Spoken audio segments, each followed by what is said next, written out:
OK. Puis les Indiens, là, je sais que vous écoutez dernièrement, tout le monde en parle, là, mais les Indiens, on est tous des descendances indiennes. Moi, quelque part, ma arrière-grand-mère était Abenaki. Là. Vous avez un Oui, ancêtre indien aussi. Et oui. vous dites que les Indiens ont un quotient intellectuel plus bas que les Québécois en général. C'est-à-dire, Vous, non, vous c'est pas ça, prenez là. ça où? Ben non. Non, non, attendez, attendez, là. Vous avez une bonne question, puis je vais y répondre. Aux États-Unis, ils ont pris des groupes d'enfants, 6 000 enfants, et ils ont divisé en 5 catégories.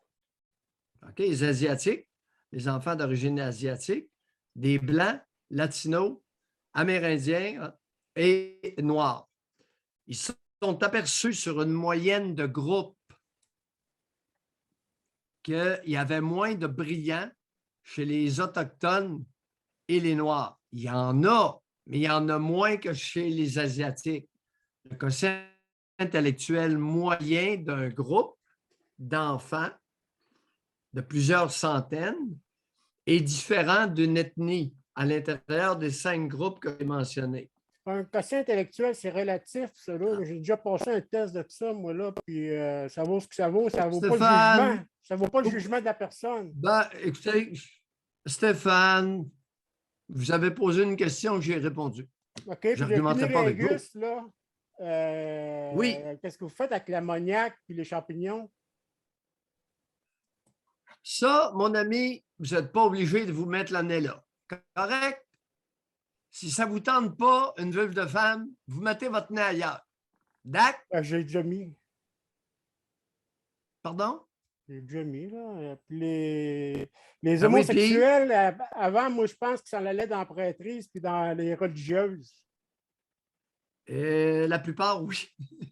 Il y a du vrai là-dedans. Bon, c'est tout. OK? OK. Bye. Parfait. Merci, Stéphane. Stéphane existe. Puis ces questions sont pertinentes. Alors, c'est ça qui n'a pas été compris, tout le monde en parle. C'est ça que Bigra ne voulait pas Ben, on comprendre. ne vous a pas laissé le temps de parler. Non.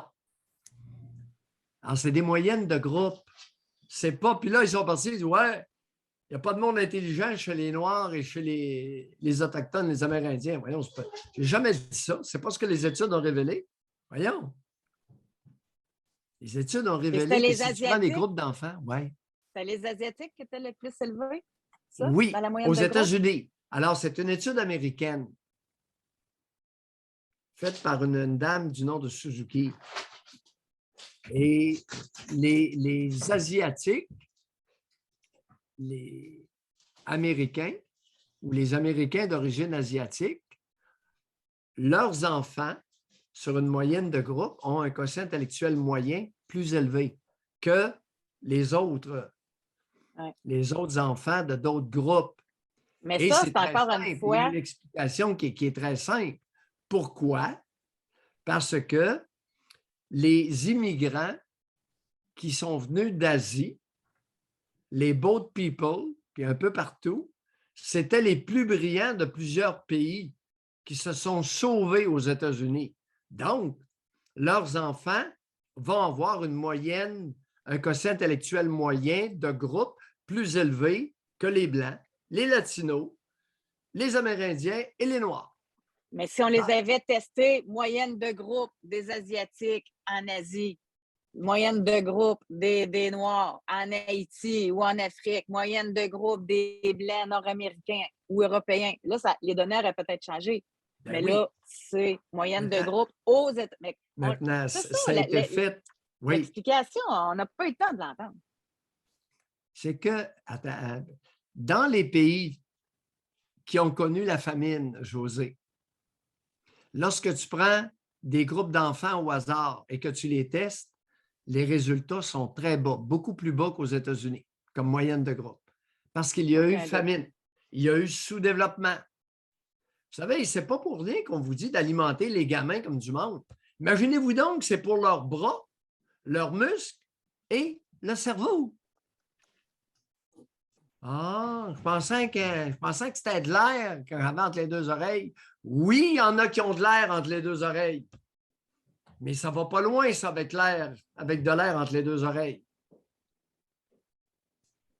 ou un cerveau de la grosseur de celui d'un oiseau, comme a dit Feu Bernard Landry. Il y avait de la cervelle d'oiseau au Québec. J'avais trouvé tellement bonne celle-là. J'y repense dès que je Ouais, vous parle l'avez de ça. retenu. Ah! Pauvre Bernard! Et boy qui avait suscité la fureur. D'oser dire, il était ministre ou premier ministre. En tout cas, il était, je ne sais pas s'il était premier ministre à ce moment-là ou si c'était avant, il était ministre de quelque chose. Et Bernard Landry était un homme extrêmement brillant, très gros quotient intellectuel. Puis il était allé dire un matin que ça prenait une mère qui avait une cervelle d'oiseau pour envoyer ses enfants à l'école sans manger. C'est parfait. Bien d'accord avec ça. Et c'est ça, c'était vrai. Avait-il le droit de le dire? Oui. Est-ce que c'était vrai ce qu'il a dit? Oui. Fait que là, la réaction est morte dans l'œuf. C'est vrai. Ça prend une maudite cervelle d'oiseau pour ne pas se lever son gros derrière puis nourrir ses enfants avant qu'ils aillent à l'école. Exactement. Maintenant, Exactement. tout en considérant qu'il y a des enfants qui n'ont pas faim en se levant, mais qui Ben vont oui. avoir faim à 10 heures. C'est ça. Oui. Tu connais tout ça, là? Oui.